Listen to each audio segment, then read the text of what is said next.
صاحبتين waxaa bogaran Hormuud Media share dhalag nasaara fadlan faafiya si u gaaro asxaab badan oo hor leh fadlan la socda mar dhow warbixino aan ka diyaari doono degmada Hormuud iyo wareysiyo dadka deegaanka oo mid aan ula xiriir doono ayaan ka weydiin doonaa xaaladaha ay ku sugan tahay degmada Hormuud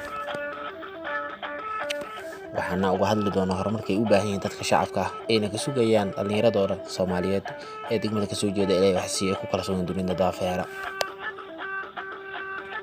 Hormuud Media mar walba wuxuu u taagan yahay horumarka degmada Hormuud ilaa inta horumar ka gaartana ka heli doono waxaan la hadli doonaa dad xogogaal ah oo ku kala sugan degmada iyo meel walba saan u helno xaqiiqda dhabta ah ee jirta waxaan doonaynaa wixii ilaa wax si ay dhalinyarada ah ee caalamka ku kala sugan ee lacagta haysta in degmadooda si gaar u fiiraan saxaabteena waxaan ka codsanaynaa inaad barnaamijkan like sadeen sharna ahdin fadlan aad si shaafisiin si u gaaro kuwa degmada Hormuud horumar doona oo soo bixi doona mar dhow insha Allah